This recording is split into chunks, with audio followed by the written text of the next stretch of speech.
कामदं मोक्षदं चैव ओंकाराय नमो नमः। मंगलम भगवान वीरो मंगलम गौतमो मुनि मंगलम कुंकुंदार्यो जैनधर्मोऽस्तु मंगलम सर्वमंगल मांगल्यम सर्व कल्याण कारकम प्रधानम सर्वधर्माणं देवं देवशास्त्रम नमः सदैचाराय स्वानुभूत्या चकाशते चित्स्वभावाय भावाय सर्वभावान् परमचिते ये गोमे शाश्वतोपाज्ञान दर्शन लक्षणों शेषा में बाहिरा पावा से संयोग लखा मारो सुशाश्वत एक दर्शन ज्ञान लक्षण છે બાકી બધા શ્રીમદ લક્ષણ ભાવ બુદ્ધિ બાહ્ય છે હું એક શુદ્ધ સદારૂપી જ્ઞાન દર્શનમય કરું કહીને તે મારું જરી પરમાણુ માત્ર નથી અરે તે જાણતો અંત ને ગુણ દ્રવ્ય ને પર્યાયપણે તે જીવ જાણે આત્મને કશું મોહ પામે ગઈ કરે નથી અપ્રમત કે પ્રમત નથી જે એક નાયક ભાવ છે એ રીત શુદ્ધ કથા એને જે જ્ઞાત તે તો તે છે જેમ નેત્ર તેમજ જ્ઞાન નથી તારક નથી વેદ કરે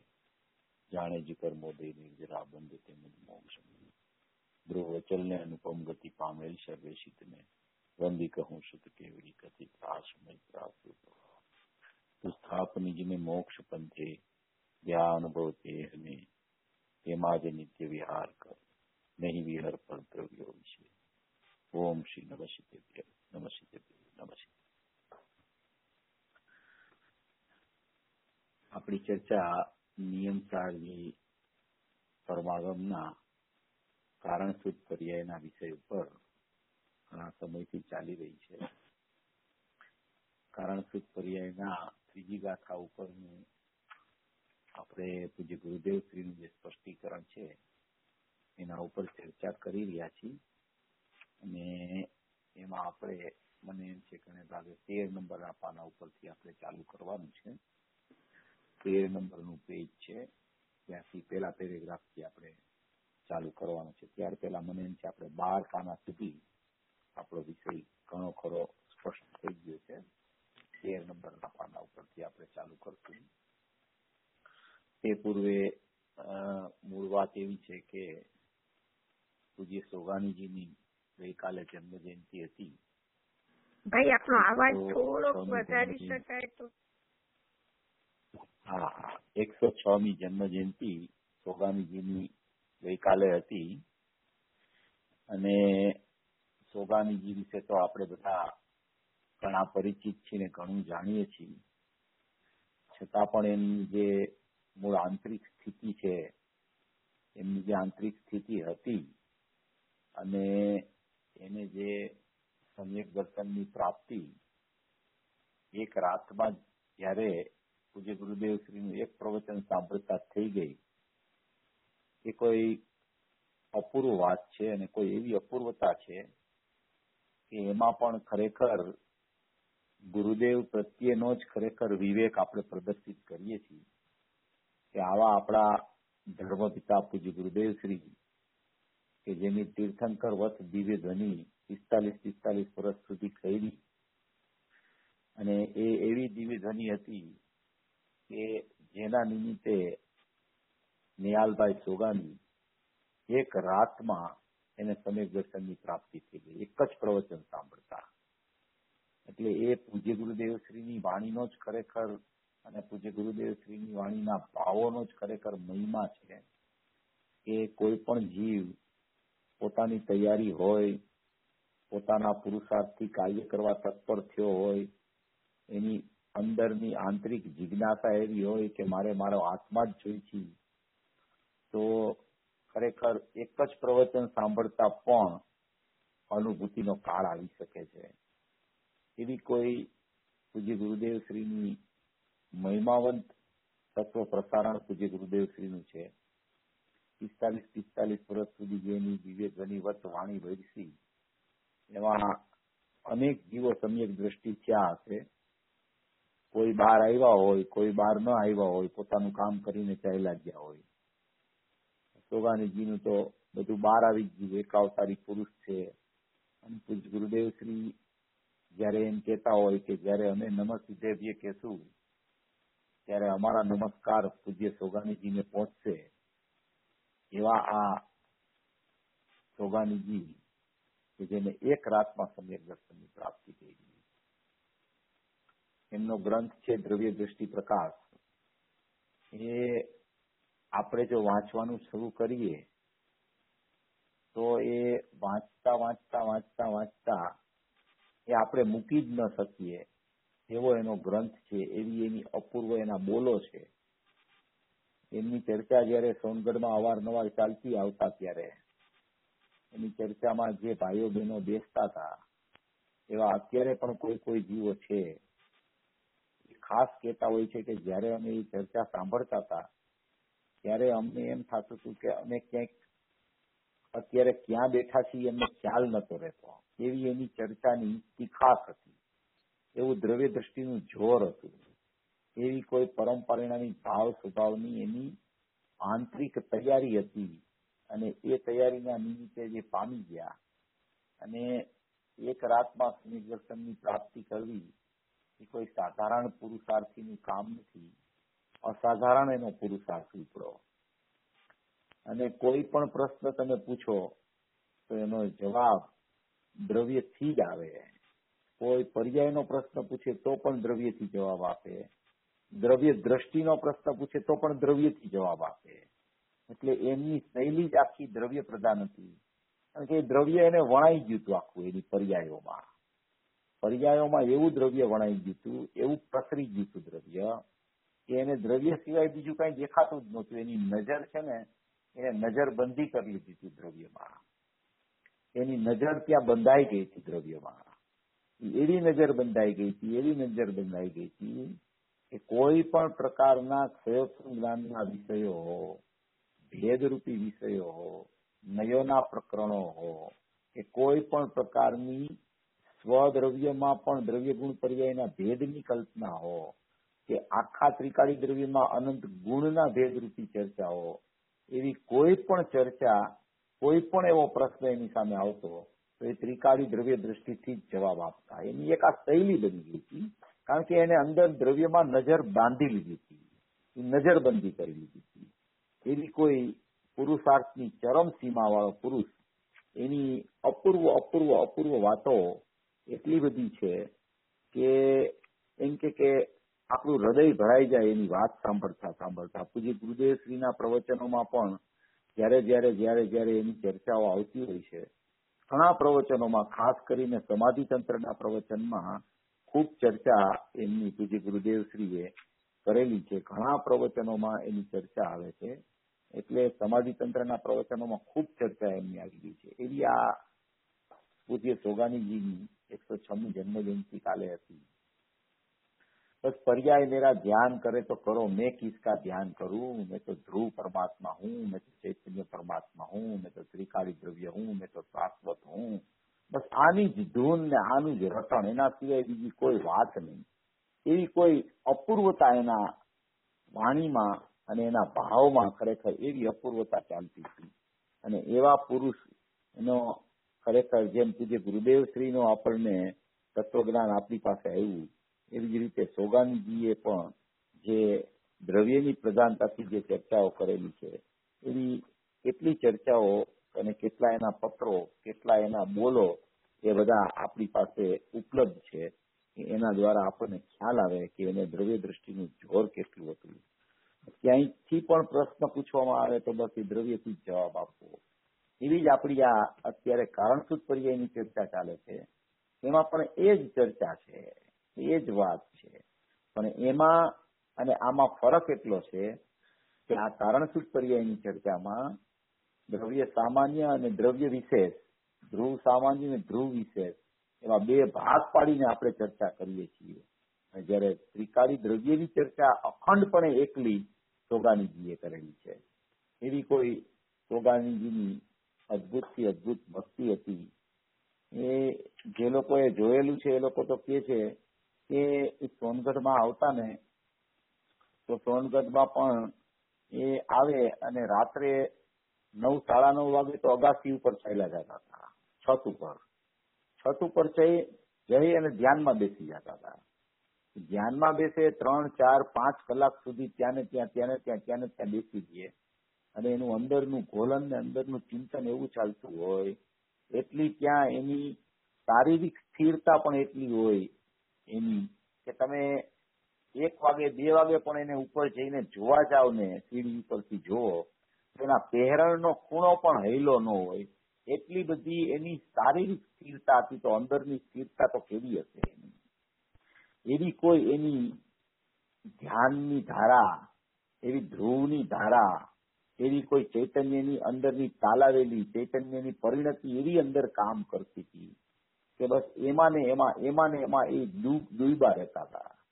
એ કહેતા હતા કે અમે તો જયારે અમને કોઈ નિંદ્રાનો વિકલ્પ પણ આવે ને, તો અમે પદ્માસન મુદ્રામાં જ નિંદ્રા કરી લઈએ છીએ.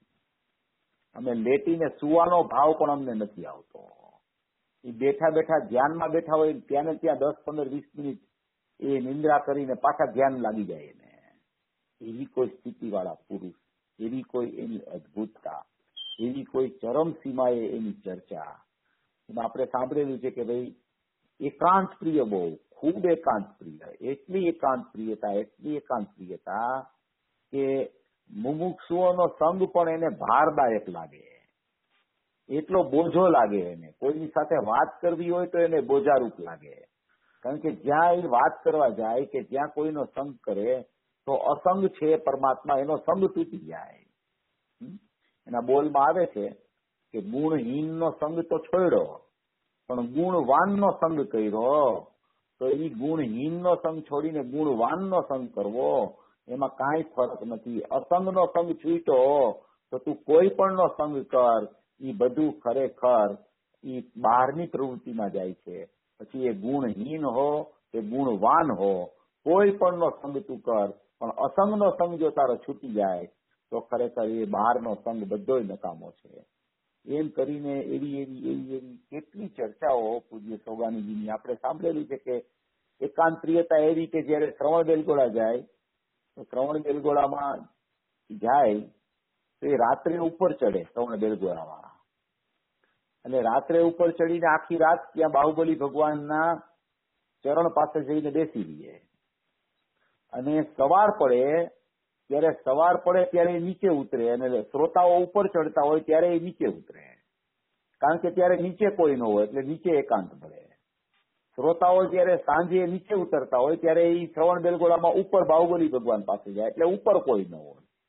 એવી એકાંત પ્રિયતા, એવો એકાંતનો અભ્યાસ, એવી આંતરિક એકાંતની સ્થિતિ, આવું જયારે અંદરમાં બળ પ્રસરવા માંડે છે, આવો જયારે અંદરમાં પુરુષાર્થ ચાલવા માંડે છે, આવી જયારે ધ્રુવની લગની લાગે છે, આવું જયારે ચૈતન્ય તત્વ એને આવો જ મારો સ્વભાવ છે અને એ મને હમણાં જ મળવો જોઈએ, અત્યારે જ મળવો જોઈએ, એવો જેને ભાવ અંદરથી ચાલ્યા કરતો હોય છે, એવા જીવને પરિણતિમાં સમ્યક દર્શન જ્ઞાન ચારિત્રાણી મોક્ષ માર્ગ તો સહજમાં પ્રગટ થઈ જતા હોય છે. એ સમ્યક દર્શન એ પાછળ દોડતો નથી, એ ત્રિકાળી દ્રવ્યને પૈકડા કરે છે એટલે સમ્યક દર્શન સહજમાં આવી જાય છે. એવી કોઈ દ્રવ્ય દ્રષ્ટિના જોરવાળી સ્થિતિનું વર્ણન પૂજ્ય સોગાનીજીની ચર્ચાઓમાં એટલું આવ્યું છે. એક બોલમાં એક વાત એને એવી કહી છે કે આમ આપણે તો વાંચતા છે ને એમ થઈ જાય કે હમણાં દ્રવ્ય દ્રષ્ટિ થઈ જશે, એવી સ્થિતિનું વર્ણન એને અદભુતથી અદભુત રીતે કર્યું છે. એ કોઈ એની વાત જે એવી છે તો એ વારંવાર કહેતા. કોઈ એને પ્રશ્ન કરે કે એમ કે ભાઈ અનુભવ તો એમ કે હોવો જોઈએ ને, અનુભવ તો કરવો જોઈએ ને, તો કે પણ તું અનુભવની મૂર્તિ છો, તું અનુભવની ચર્ચા શા માટે કરસ? તું અનુભવની મૂર્તિ છો, એવો જ એને ખ્યાલ તને જ્યાં આવશે ત્યાં જ અનુભવ તો સહજમાં થઈ જશે. એટલે કોઈ પણ તરફથી પ્રશ્ન આવે ને તો એનું વલણ આખું દ્રવ્ય તરફ આખું વળી ગયેલું હતું, એટલે એને એ ત્યાંથી જ જવાબ મળે કોઈ પણ પ્રશ્ન કરે તો. એવી કોઈ અપૂર્વ ચર્ચા એની સોગાનીજીની આવી ગઈ છે. અને એમના સમ્યક દર્શનની પ્રાપ્તિથી આપણને એવો બોધ મળે છે કે પૂજ્ય ગુરુદેવશ્રીની તત્વચર્ચા અને પૂજ્ય ગુરુદેવશ્રીની વાણીમાં એવી કોઈ ચમત્કારિકતા છે, એવો કોઈ એનો પ્રભાવ છે, એવું તીર્થંકરનું એ દ્રવ્ય છે કે એની વાત સાંભળતા જ જીવ એક રાતમાં પણ સમ્યક દર્શનને પોતાના આત્માને ભેટી શકે છે. એટલે આપણે પૂજ્ય ગુરુદેવ શ્રીનો જેટલો ઉપકાર માનીએ એટલો ઓછો છે.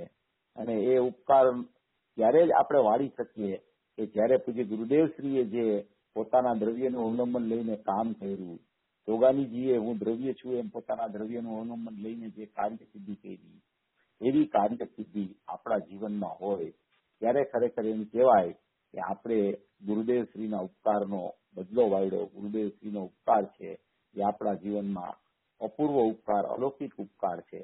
આવો પૂર્વ ઉપકાર કોઈનો આપણે મળ્યો ન હોય એવી આ પૂજ્ય ગુરુદેવ શ્રીની દિવ્ય ધ્વનિવત દેશના છે.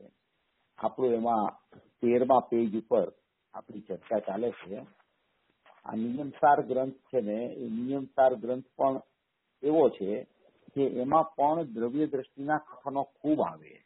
દ્રવ્યની ચર્ચા, દ્રવ્ય દ્રષ્ટિ કેમ થાય, મોક્ષ માર્ગની પ્રગટતા કેવી રીતે થાય, મોક્ષની પ્રગટતા કેવી રીતે થાય, એમાં અવલંબનભૂત પદાર્થ કોણ હોય, એટલે બાકીની જેટલી પર્યાયો હોય, જેટલા પ્રગટ થતા ભાવો હોય, જેટલા પરલક્ષી કે સ્વલક્ષી ભાવો નવા પ્રગટ થતા હોય, એ બધાને આમાંથી હેય કરીને કાઢી નાખી અને ઉપાદેય એકલું તત્વજ્ઞાયક ભાવ છે એમ બતાવવાનો ઉદ્યમ પદ્મપ્રબલ ધારીદેવે પણ આ નિયમસારની ટીકા એની રચના કરીને કરેલો છે. એવો આપણે જે આપણો વિષય કારણસૂત્ર પર્યાયનો ચાલે છે, એક ત્રિકાળી દ્રવ્ય છે એ ધ્રુવ સામાન્ય છે, અને એક એની કારણસૂત્ર પર્યાય છે એ ત્રિકાળી ધ્રુવ સામાન્યનું ધ્રુવ વિશેષ છે. એ બે થઈને આખો એક અખંડ દ્રષ્ટિનો વિષય છે. અને એ દ્રષ્ટિનો વિષય જે ત્રિકાળી દ્રવ્ય છે એમાં અંદરમાં અનંત ગુણો અને એ અનંત ગુણોની અનંત કારણસૂત્ર પર્યાયો સમાવિષ્ટ છે. એવું એક નિબીડ ચૈતન્ય તત્વ, ધ્રુવ ચૈતન્ય તત્વ, શાશ્વત ચૈતન્ય તત્વ, એકરૂપ ચૈતન્ય તત્વ, અભેદ ને અપરિણામી તત્વ, એ ખરેખર ત્રિકાળી દ્રવ્ય છે. અને એટલી જ મારી અસ્થિ છે, એટલો જ હું છું.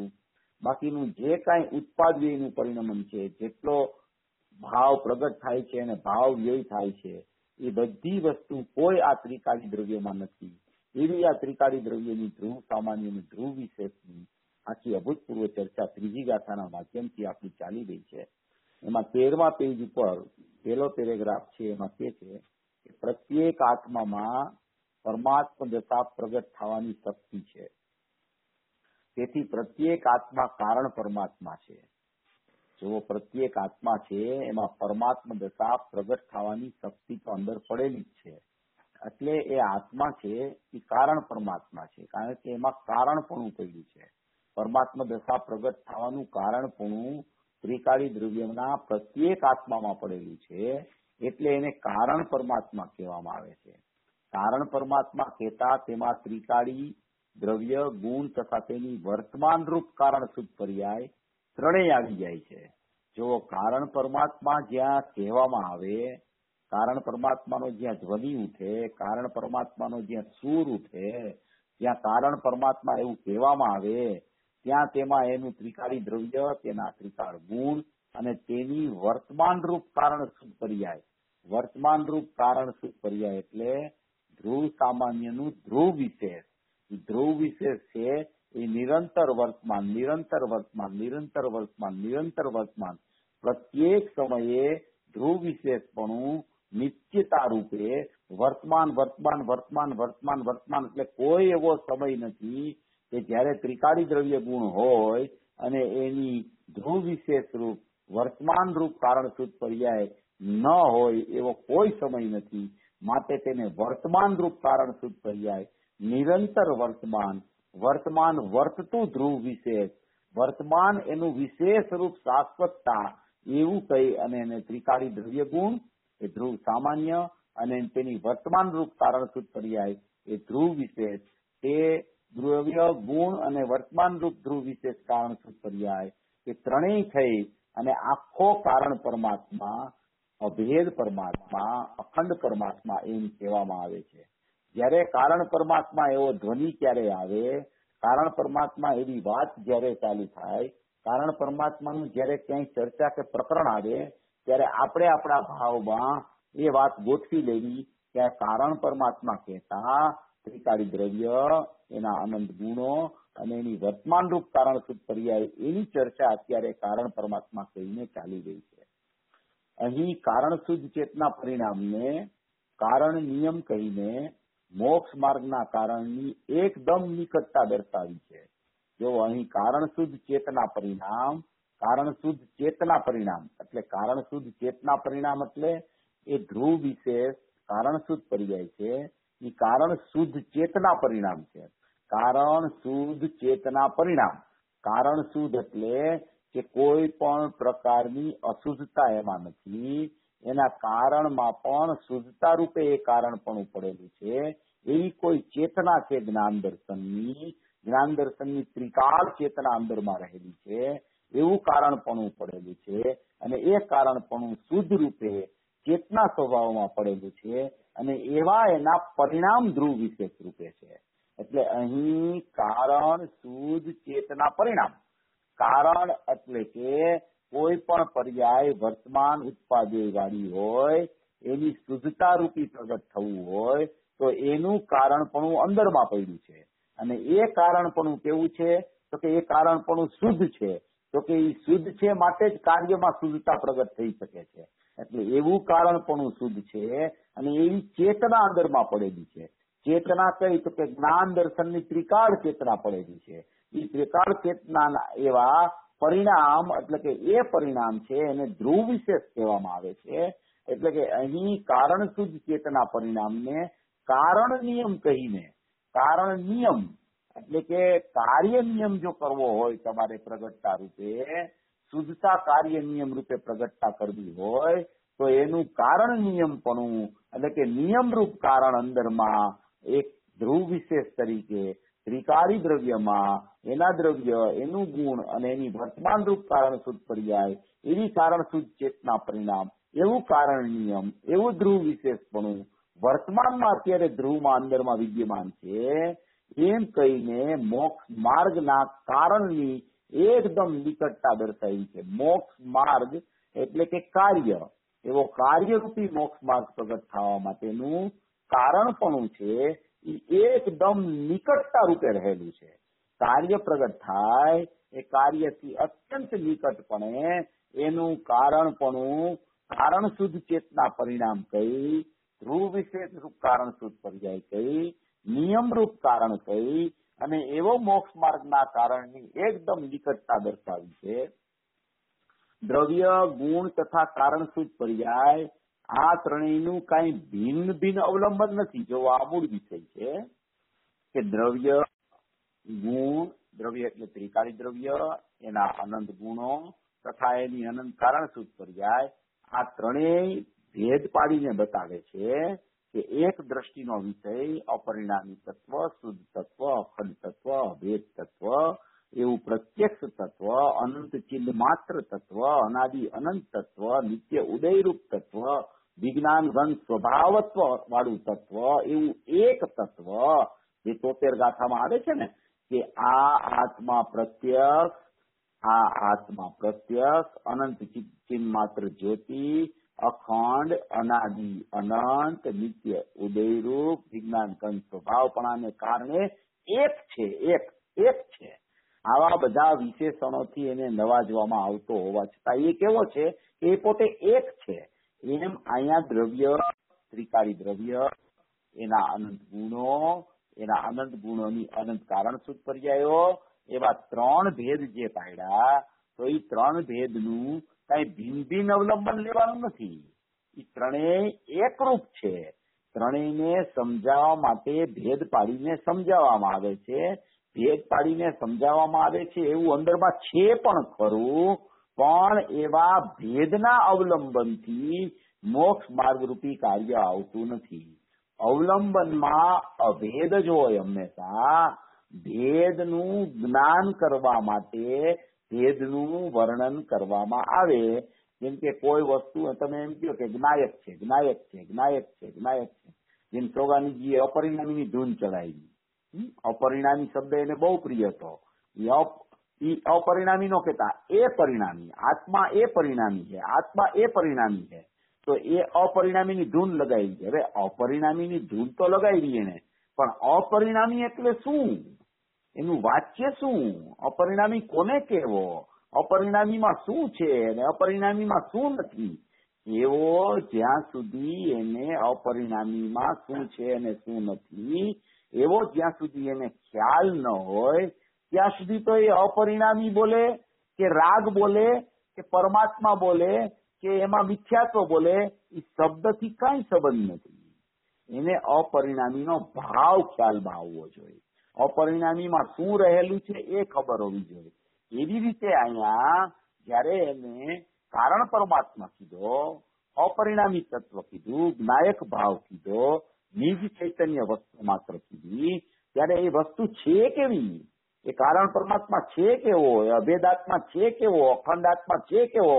તો કે એનામાં દ્રવ્ય છે, એ દ્રવ્યમાં આનંદ ગુણો છે અને એ આનંદ ગુણોની અનંત કારણ શું પર્યાય છે. એવો આખો અભેદ ચૈતન્ય પરમાત્મા છે, એવું આખું અભેદ અપરિણામી તત્વ છે. એમ કરીને એને ભેદ પાડીને સમજાવવાનો વ્યવહાર આચાર્ય ભગવાન અને જ્ઞાનીઓ કરતા હોય છે. એવો ભેદ પાડીને બતાવે એટલે અવલંબન ભેદનું લેવાનું એમ કહેવાનો આશય નથી. એવો ભેદ પાછો છે ખરો અંદરમાં, છતાં એનું ભેદનું અવલંબન નથી લેવાનું, એનું જુદું જુદું અવલંબન નથી લેવાનું, ભિન્ન ભિન્ન અવલંબન નથી લેવાનું. નહીતર કારણ સૂત્ર પર્યાયને ધ્રુવ વિશેષ કીધું અને ત્રિકાળી દ્રવ્ય અનંત ગુણાત્મક છે એને ધ્રુવ સામાન્ય કીધું, તો એ બે તો થઈ ગયા ને. તો એ બે હોવા છતાં એ બે નું અવલંબન લઈએ, દ્રવ્ય ગુણ અને કારણ સૂત્ર પર્યાય ત્રણનું ભિન્ન ભિન્ન અવલંબન લઈએ. કે હવે અત્યારે હું કારણ સૂત્ર પર્યાયનું અવલંબન લઉં છું એટલે કારણ સૂત્ર પર્યાય કારણ આપશે એટલે મારી કાર્ય સૂત્રતા થઈ જશે. ત્રિકાળી દ્રવ્યમાં તો કારણપણું છે નહીં, મારે એનું કઈ કામ નથી, મારે તો કારણ સૂત્ર પર્યાયમાં કારણપણું છે. તો કારણ સૂત્ર પર્યાયનું અવલંબન લઉં તો કાર્ય આવી જશે. તો કે બિલકુલ નહીં આવે. કારણ સૂત્ર પર્યાય ભેદરૂપ છે જ નહીં. કારણ સૂત્ર પર્યાય કયો, એના ગુણો કયો આત્માના, કે એનું ત્રિકાળી દ્રવ્ય કયો, એ ત્રણેય અંદરમાં અભેદ છે અને અભેદનું અવલોકન લેતા જ દ્રષ્ટિ સમ્યક થાય છે. એટલે અહીંયા કે છે કે દ્રવ્ય ગુણ તથા કારણ સૂત્ર પર્યાય આ ત્રણેયનું કાંઈ ભિન્ન ભિન્ન અવલંબન નથી. જો એ ત્રણેયનું ભિન્ન ભિન્ન જ્ઞાન હોય પણ છતાં એના અવલંબનમાં જો ભિન્નતા આવે તો એ ભેદનું અવલંબન લેતા ખરેખર વિકલ્પની ઉત્પત્તિ થાય. અભેદનું અવલંબન લેતા જ નિર્વિકલ્પતા આવે.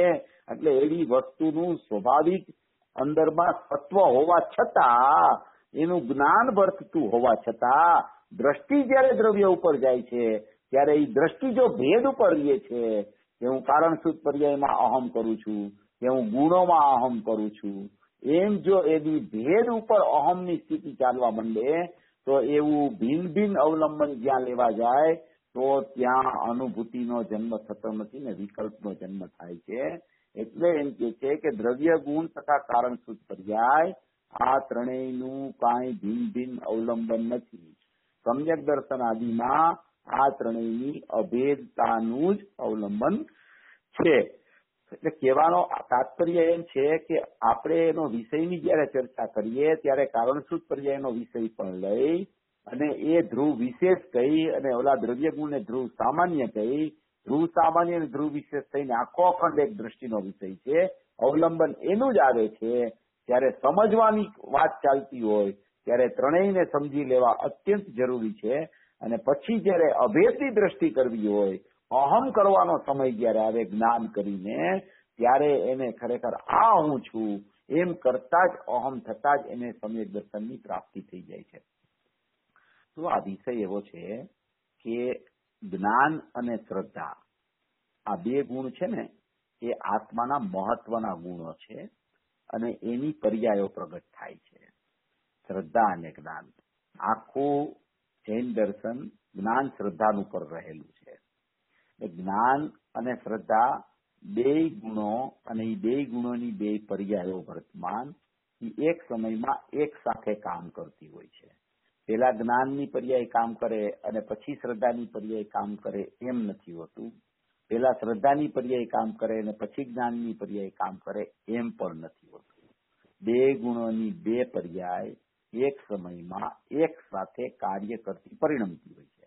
એમ અનંત ગુણોની અનંત પર્યાયો એક સાથે એક સમયમાં કાર્ય કરતી પરિણમતી હોય છે.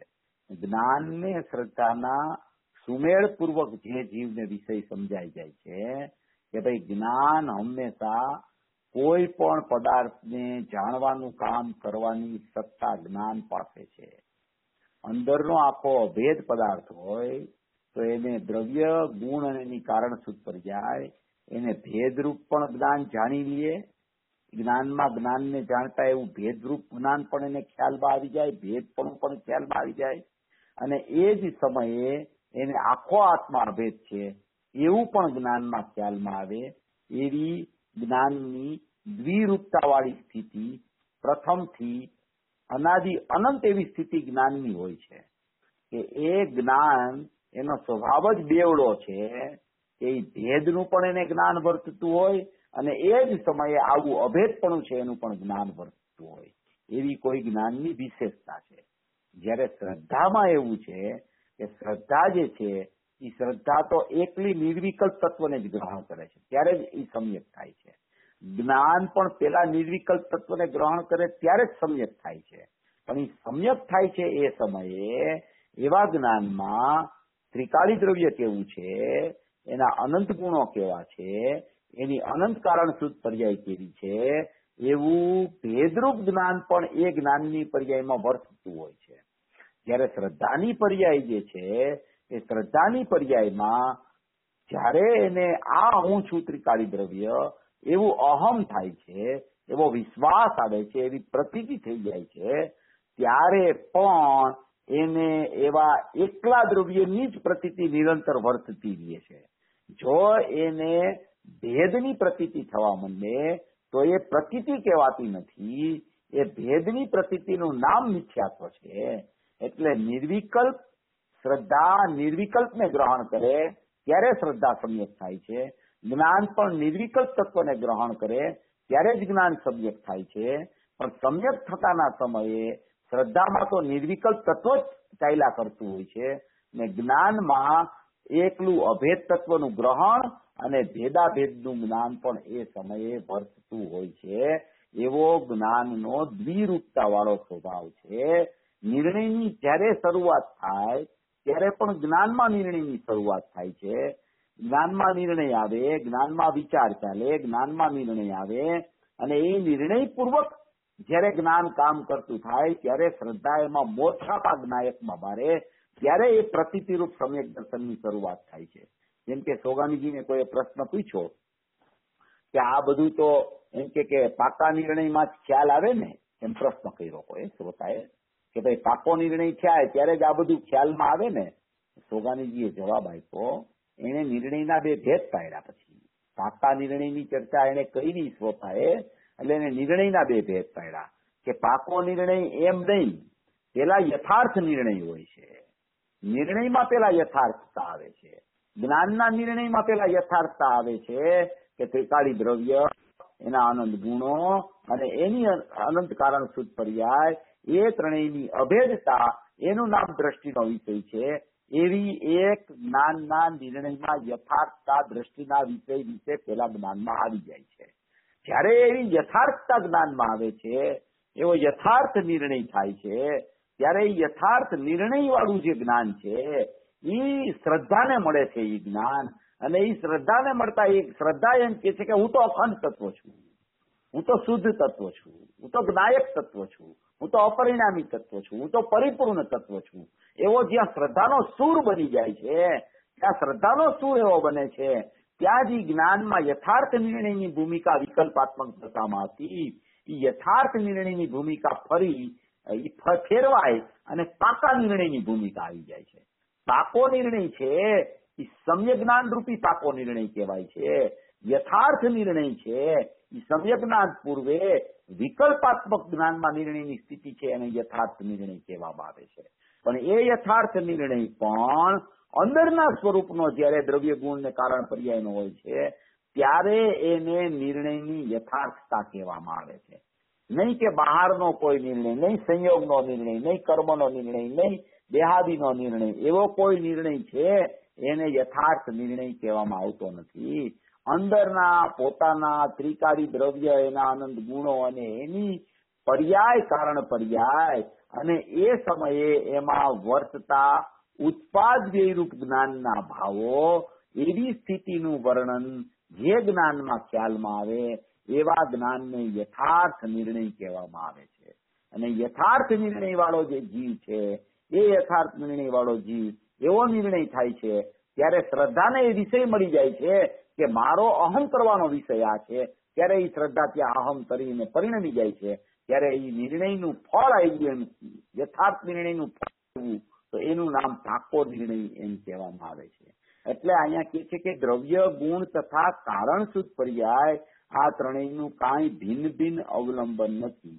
તો જ્ઞાન શ્રદ્ધાની મૈત્રી જેને ખ્યાલમાં આવી જાય છે ને, એ જ્ઞાન શ્રદ્ધાની મૈત્રીમાં ભેદાભેદનું જ્ઞાનમાં ચાલતું હોય અને શ્રદ્ધામાં અખંડ પ્રતીતિ ચાલતી હોય, એને ખરેખર જ્ઞાન શ્રદ્ધાની મૈત્રી કહેવામાં આવે છે.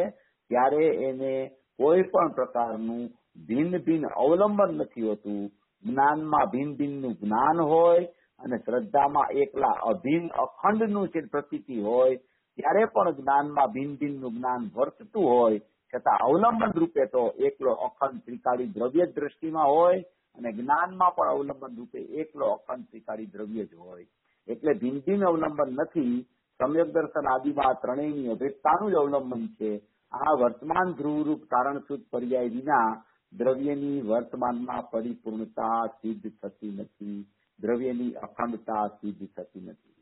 જો વારંવાર એકને એક વાત આ પ્રવચનમાં, પૂજ્ય ગુરુદેવશ્રીના પ્રવચનમાં આવ્યા કરે છે કે વર્તમાન ધ્રુવરૂપ કારણશુદ્ધ પર્યાય વિના દ્રવ્યની વર્તમાનમાં પરિપૂર્ણતા સિદ્ધ થતી નથી. એટલે કહેવા એમ માંગે છે કે જ્યાં સુધી કારણ પરમાત્મામાં રહેલા અનંત ગુણો, એની અનંત કારણશુદ્ધ પર્યાય, એવું અખંડ રૂપ ત્રિકાળી દ્રવ્ય, એવી જ્યાં સુધી કારણશુદ્ધ પર્યાયથી પણ એ ધ્રુવની પરિપૂર્ણતા સિદ્ધ કરવામાં ન આવે ત્યાં સુધી અખંડ દ્રવ્ય સિદ્ધ થતું નથી. અને અખંડ દ્રવ્ય સિદ્ધ થતું નથી, એની પરિપૂર્ણતા સિદ્ધ થતી નથી, ત્યાં સુધી દ્રષ્ટિ દ્રવ્ય ઉપર ત્યાં જાય તો એની દ્રવ્યની અખંડતા, દ્રવ્યની પરિપૂર્ણતા ખ્યાલમાં ન આવી હોય તો એ દ્રષ્ટિ દ્રવ્ય ઉપર જાય તો સમ્યક થઈ શકતી નથી. એટલે દ્રવ્યની અખંડતા સિદ્ધ થતી નથી. આ વર્તમાન ધ્રુવરૂપ કારણશુદ્ધ પર્યાય વિના દ્રવ્યની વર્તમાનમાં પરિપૂર્ણતા સિદ્ધ થતી નથી.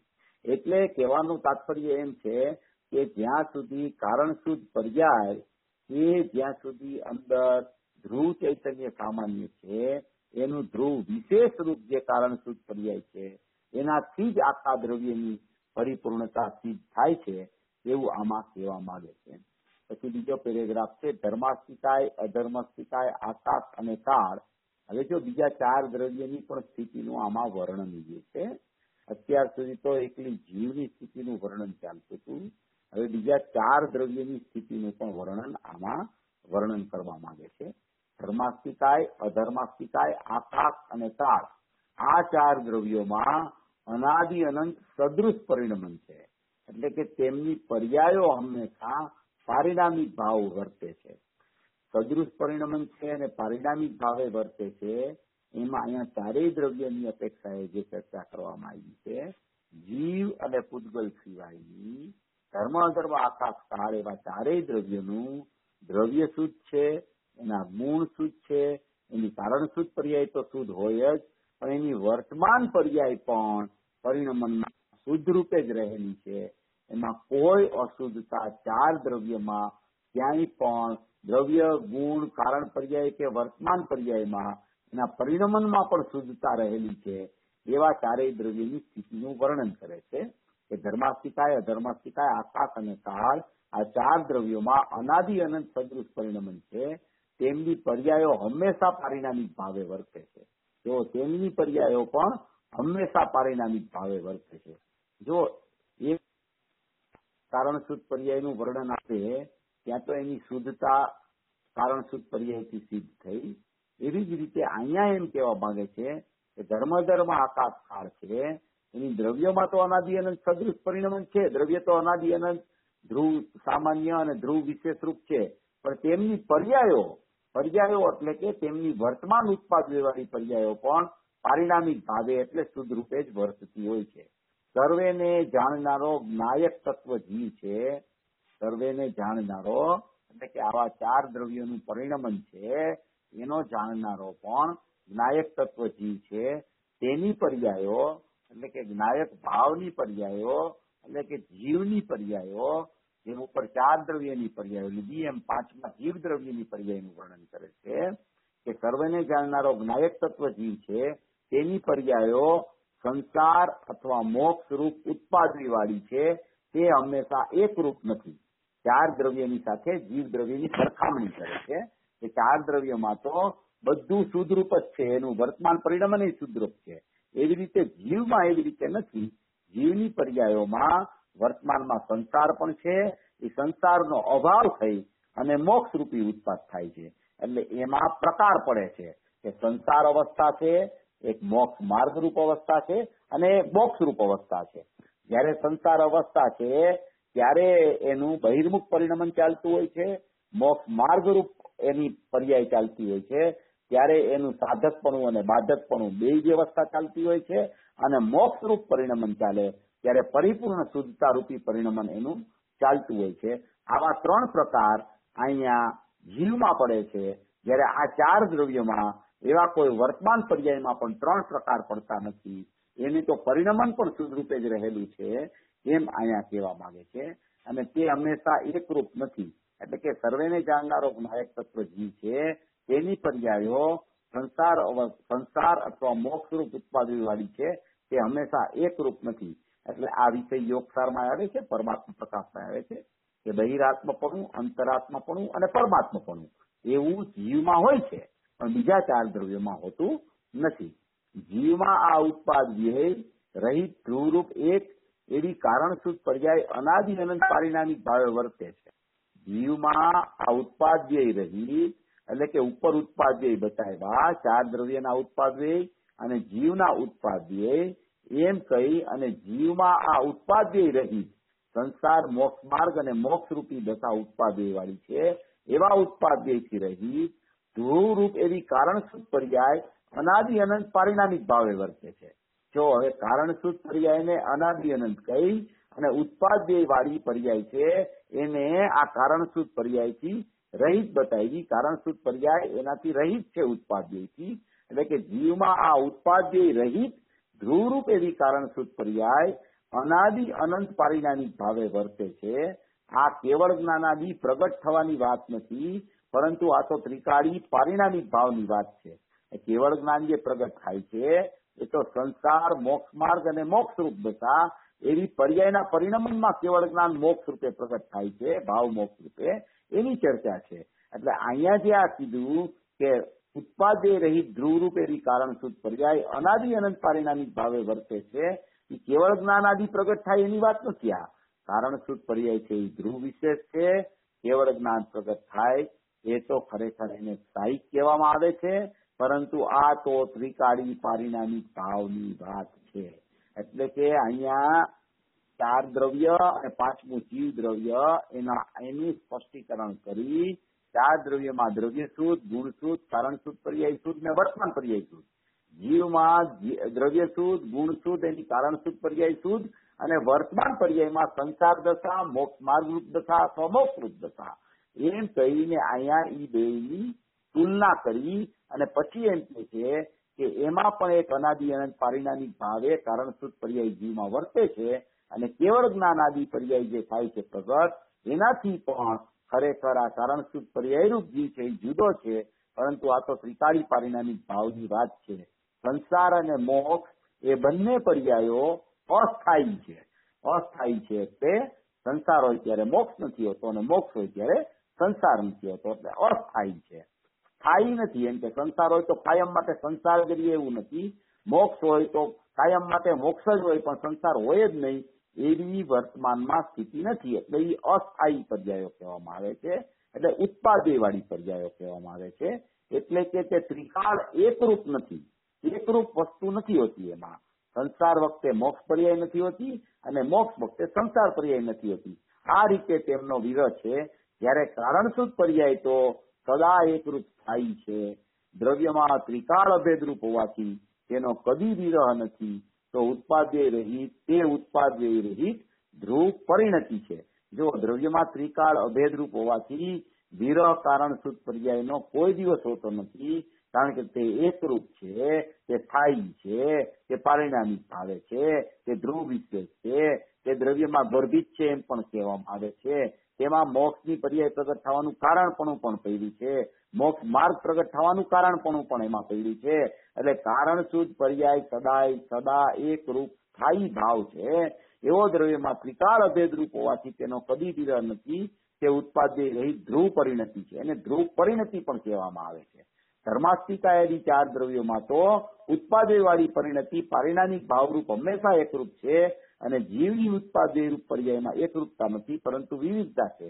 કોઈ વાર વિખ્યાતવાદી સંસાર પર્યાય, કોઈ વાર સમ્યક દર્શનાથી સાધક દશા, અને કોઈ વાર પૂર્ણ શુદ્ધતારૂપ સિદ્ધ દશા. આ રીતે ખંડ છે જીવમાં, એકરૂપ નથી. જીવની જે ખંડ રહિત એકરૂપ ધ્રુવ પરિણતિ છે તેને અહીં શુદ્ધ જ્ઞાન ચેતના પરિણામ કહેલ છે, જે સદા એકરૂપ પરિણામી ભાવ સ્વરૂપ છે. હવે અહીંયા આથી કારણ શુદ્ધ પર્યાયને એકદમ હાઇલાઇટ કરીને ઓલી સંસારની સ્થિતિ બતાવી, મોક્ષ માર્ગની સ્થિતિ, મોક્ષની સ્થિતિ બતાવી. એ બધી વર્તમાન ઉત્પાદય વાળી પર્યાયો છે. એવી એ સમયે જીવની જે ખંડ રહિત એટલે કે પર્યાયમાં જે વર્તમાન ખંડ વર્તે છે એવા ખંડથી રહિત એક ધ્રુવ પરિણતિ છે, જે ધ્રુવ વિશેષ છે, તેને અહીં શુદ્ધ જ્ઞાન ચેતના પરિણામ કહેલ છે, જે સદા એકરૂપ પારિણામિક ભાવ સ્વરૂપ છે. એટલે કે શુદ્ધ જ્ઞાન ચેતના પરિણામ ઇઝ ઇક્વલ ટુ કારણ શુદ્ધ પર્યાય ઇઝ ઇક્વલ ટુ ધ્રુવ વિશેષ. એટલે એને ધ્રુવ પરિણતિ કહેવાય, ધ્રુવ વિશેષ કહેવાય, શુદ્ધ જ્ઞાન ચેતના પરિણામ કહેવાય, કારણ શુદ્ધ પર્યાય પણ કહેવાય, ધ્રુવ સામાન્યનું ધ્રુવ વિશેષ પણ કહેવાય, સીધી પંચમ ભાવની પરિણતિ પણ કહેવાય, એને સ્વરૂપ પ્રત્યક્ષ જ્ઞાન પણ કહેવાય, એને ચૈતન્ય અનુવિદાયી પરિણામ પણ કહેવાય, એને કારણ દ્રષ્ટિ પણ કહેવાય. એમ કહીને અહીં કારણ શુદ્ધ પર્યાયને વિશેષપણે ઉજાગર કરી અને આખો બતાવવાનો આશય આ ત્રીજી ગાથામાં પદ્મપ્રભ મલધારી દેવે શુદ્ધ જ્ઞાન ચેતના પરિણામ કહીને આખું એ પરિણામમાં વર્તમાન ઉત્પાદ્ય ન બતાવતા એ પરિણામમાં ધ્રુવ કારણ સ્વભાવ બતાવ્યો છે. એવી કોઈ ચર્ચા આ કારણ શુદ્ધ પર્યાયની અપૂર્વ ચર્ચા આમાં ત્રીજી ગાથામાં આવી છે. હવે આ આવી વસ્તુની સ્થિતિ સમજી સર્વભવી જીવો મોક્ષ માર્ગમાં પ્રયાણ કરે અને પોતાના આત્માની સદાય ઉર્ધ્વતા, જેમ સોગામીજીએ આપણને કીધું છે એમ સદાય પોતાના આત્માની ઉર્ધ્વતા રીએ, પોતાના ચૈતન્ય સ્વભાવની, અપરિણામી તત્વની, ધ્રુવ સ્વભાવની, અખંડ તત્વની, એકરૂપ જાગતી જ્યોત છે અંદરમાં, એની એને ઉર્ધ્વતા હંમેશા કાયમપણે રહે એવી મંગલ ભાવના. ચેતનભાઈ, હાજી એક પ્રશ્ન છે. આપણે જે પારિણામિક ભાવ શબ્દ વાપર્યો ચાર દ્રવ્યો માટે, એ તમે કહો કે એ તો ઉત્પાદ બે વાળી શુદ્ધ પર્યાયને પારિણામિક ભાવ કયો? આજે 13મા પાના પર દ્રવ્યમાં પારિણામિક ભાવ એટલે નિરપેક્ષતા. પારિણામિક ભાવનો અર્થ છે ને એ નિરપેક્ષતા કહેવામાં આવે છે. જેમ પારિણામિક ભાવ ચાર ભાવ છે ને એ સાપેક્ષ છે, ઔદયિક, ઔપસમિક, પ્રયોગસમિક અને સ્થાયી. અને પારિણામિક ભાવ જેમ નિરપેક્ષ છે, એવી રીતે અહીંયા જે વર્તમાન પર્યાયમાં પણ શુદ્ધતા રૂપી પરિણમન જ અનાદિનું ચાલે છે, કોઈ અશુદ્ધતા થઈ જ નથી, તો એને પણ ઓલા ચાર ભાવ એમાં હોતા જ નથી, એટલે એને એનું પરિણમન પણ પારિણામિક ભાવે જ છે એમ પણ એને કહેવામાં આવે છે ચાર ભાવને. કારણ કે એમાં કોઈ અશુદ્ધતાનો જન્મ જ થતો નથી, બીજા કોઈ ભાવો નથી હોતા, બીજા કોઈ તારતમ્યતા વાળી સ્થિતિ નથી હોતી કે અત્યારે આ પર્યાય થઈ, પછી વૃદ્ધિ થઈ, પછી પૂર્ણતા થઈ, એવું કોઈ એમાં એવી કોઈ સ્થિતિ લાગુ નથી પડતી ચાર ભાવમાં. એટલે એની પરિણમનની પણ ખરેખર શુદ્ધતા જ નિરંતર વર્તતી હોવાને કારણે જેમ ધ્રુવ શુદ્ધ, એના ગુણ શુદ્ધ, એની કારણ શુદ્ધ પર્યાય શુદ્ધ, એની વર્તમાન પર્યાય શુદ્ધ, એટલે આખું વ્યાપકપણું પારિણામિક ભાવે વર્તે છે એમ એમાં કહેવાનો આશય છે અહીંયા ચાર દ્રવ્યોમાં. એક પ્રશ્ન 13મા પાના ઉપર જે આપણે 13મા પાના પહેલું પેરેગ્રાફ હતો ને, એમાં જે કારણ નિયમની વાત કરી ને, કારણ નિયમમાં 13મા પાના પર પહેલા પેરેગ્રાફમાં ચોથી લાઈન કારણ નિયમ. એ કારણ નિયમમાં ધ્રુવ સામાન્ય અને ધ્રુવ વિશેષ બંને મળીને કારણ નિયમ કયો કે ખાલી ધ્રુવ વિશેષ ને કારણ નિયમ કયો? ના, આમાં કારણ નિયમ જે બતાવ્યો છે ને એ ખરેખર એટલું ધ્રુવ વિશેષ બતાવવા માંગે છે. કારણ કે જો એમાં આગળ લખ્યું છે અહીં કારણ શુદ્ધ ચેતના પરિણામને કારણ નિયમ કહીને, એટલે એ કારણ શુદ્ધ ચેતના પરિણામ છે ને એ કારણ નિયમ રૂપે રહેલા છે. કારણ નિયમ રૂપે રહેલા છે એટલે કાર્ય નિયમ પાછું એની સામે થાય છે. અને કાર્ય નિયમનું અવલંબન આખા ત્રિકાળી દ્રવ્યનું હોય છે, પણ તેમાં કારણપણું એને કારણ નિયમમાંથી મળે છે. એટલે એ કારણ નિયમ છે એ કારણ શુદ્ધ પર્યાય બતાવે છે, ધ્રુવ વિશેષ બતાવે છે, ધ્રુવ પરિણતિ બતાવવા માટેનો શબ્દ કારણ નિયમ. પણ અવલંબન તો બંનેનું લેવાનું, એટલે કે કારણ ધ્રુવ વિશેષ અને ધ્રુવ સામાન્ય બંને મળીને. હા, એ અખંડ નું અવલંબન. બે થઈને આખું અખંડ છે, અવલંબન એનું છે. ઓકે કિરીટભાઈ. ચેતનભાઈ, આપણે દર્શના વર્ણીય વાળું દર્શન એ અભેદથી જુએ છે, અને જ્ઞાનનો ભેદાભેદમાં અભેદ પણ એ અભેદથી જુએ છે, અને શ્રદ્ધા ગુણની પર્યાય પણ અભેદથી અનુભૂતિ કરે. તો ત્રણ અભેદમાં ફેરશો? ફેર કાંઈ નહીં. અનંત ગુણની અનંત પર્યાયો છે. એ અનંત પર્યાયોનો વિષય એક ત્રિકાળી દ્રવ્ય જ હોય છે. ત્રિકાળી દ્રવ્યના અવલંબન પૂર્વક જ કોઈ પણ ગુણની પર્યાય શુદ્ધતા રૂપે પરિણમી શકે છે. એ ત્રણેયની અભેદતા એકમાં થાય ત્યારે જ અનુભૂતિ થાય છે. હવે અનુભૂતિનો કાળ જયારે આવે ત્યારની સ્થિતિ એવી હોય છે કે ત્યારે એમાં જ્ઞાનની સ્થિતિ જુદી, દર્શન તો નિર્વિકલ્પ જ છે અને શ્રદ્ધા નિર્વિકલ્પનું અવલંબન લઈ લીધું છે. જ્ઞાનની સ્થિતિમાં શું હોય છે કે જ્ઞાનનો જાણવાનો સ્વભાવ છે અને જ્ઞાનમાં દ્વિરૂપતા રહેલી છે, જ્ઞાનમાં સ્વપર પ્રકાશકપણું રહેલું છે. જ્ઞાનની સત્તા એવી છે કે એ કાંઈ જાણ્યા વગર રહેતું નથી.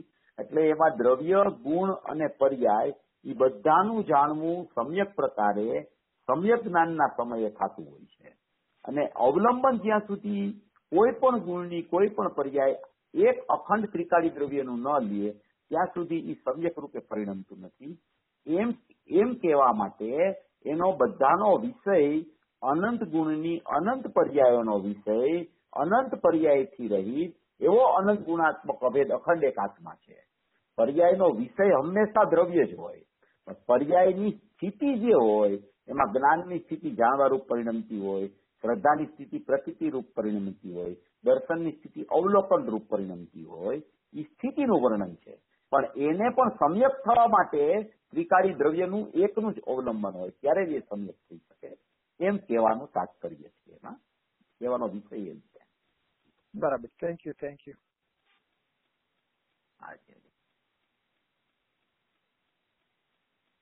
હજી આપણી પાસે 5 મિનિટ છે. કોઈને બીજા કોઈ ભાઈ બહેનોને કઈ પણ પ્રશ્ન થતું હોય તો લ્યો.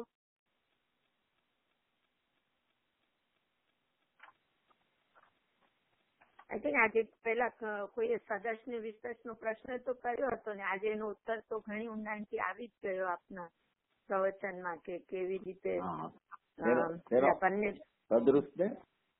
વિસ્તૃતનો પ્રશ્ન પેલા કર્યો હતો ને કોઈ બેને, મને લાગ્યું. આજે આપણે આવ્યું ને કે કેવી રીતે સદસ્ય છે ને કેવી રીતે એમાં ભેદ પણ છે, જે પારિણામિક ભાવ ને બીજા 4 ભાવ. હા, આજે પ્રવચનમાં જ આવી ગયો ઘણી સરસ રીતે.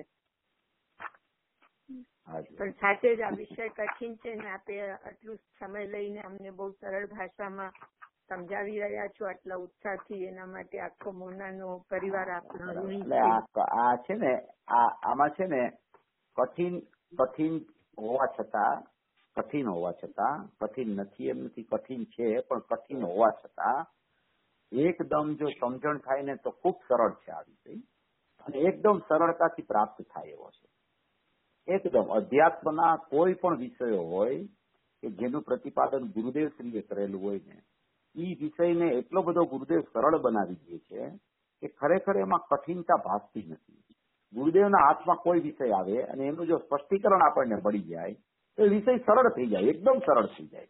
એટલી સ્પષ્ટતા ગુરુદેવની હોય કે એને ચારે તરફથી ખોલી નાખે એકદમ. હવે આ કારણસૂત્ર પર્યાયની આખી બુક છે ને, એ તમે આખી વાંચો ને એટલે તમને કારણસૂત્ર પર્યાય વિશે પ્રશ્ન ઉપસ્થિત ન થાય પછી, અને થોડું એનું સ્પષ્ટીકરણ તમારી પાસે વિદ્વાન દ્વારા થોડુંક આવી જાય ગુરુદેવે તો ખૂબ સ્પષ્ટીકરણ કર્યું છે, આપણે તો એટલું કરી પણ ન શકીએ, પણ એ જે ભાવો ગુરુદેવે કાઢ્યા હોય એને આપણે વિસ્તૃતપણે એને ખોલીએ તો એમાં એટલું બધું સ્પષ્ટીકરણ ગુરુદેવે કરેલું છે કે આમ આપણને કોઈ વિષય આમાં ન બેસે એવો નથી. બહુ સારો વિષય છે અને કઠિન હોવા છતાં અશક્ય નથી, અશક્ય નથી, એટલું સારું છે. આપણી વાત એકદમ સાયન્સમાં કળશમાં શબ્દ આવ્યો છે કે આ કઠિન ખરું, કઠિન છે, સાચે જ કઠિન છે પણ અશક્ય નથી એમ. એટલે એવી રીતે વિચાર કરવો સાચી વાત છે. એટલે તો આપણે હિંમત કરી શકીએ છીએ ને આજે પંચમ કાળમાં અહીંયા બેસીને પણ આવી હિંમત કરી શકીએ, ગુરુદેવને સમજી શકશું ને સ્વભાવને પામી શકશું એનું એકમાત્ર કારણ જ આ. એકદમ બરોબર, એકદમ વિશ્વાસ જ છે ને વાહન ચાલે છે બધા. હા બરોબર છે. બોલો બેન, શું કઈ પૂછતા હતા? ચેતનભાઈ, તમે કીધું કે યથાર્થ નિર્ણય અને પાકો નિર્ણય એમાં ફરક શું પડ્યો? ફરીથી જરા કહેશો?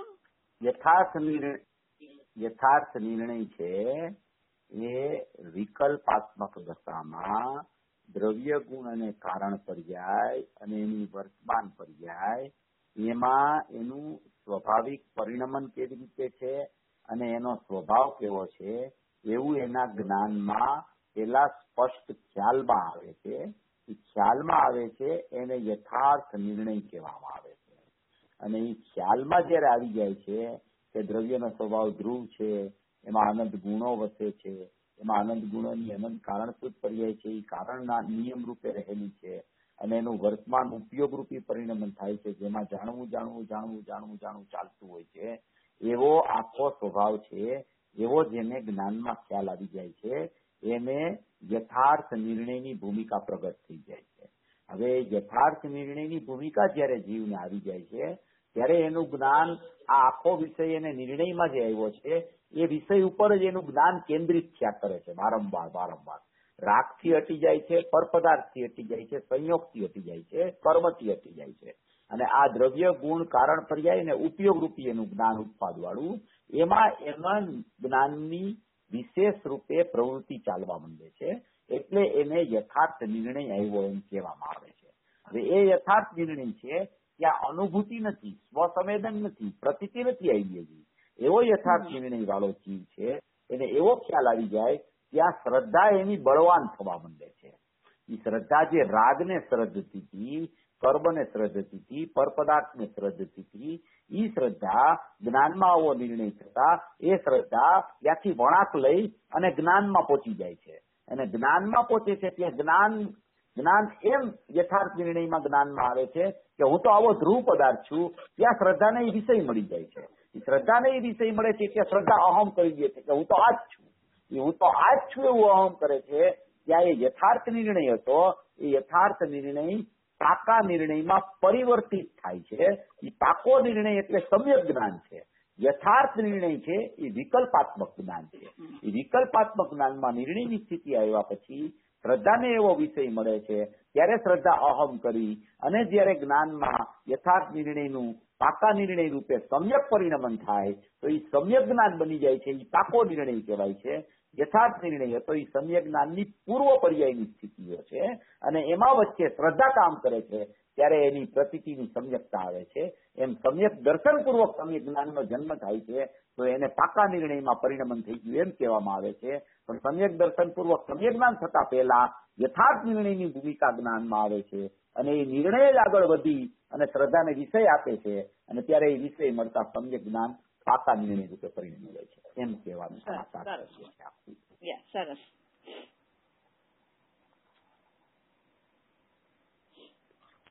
હા ભાઈ, આપણો હમણાં સમય અહીંયા પૂરો થયો છે.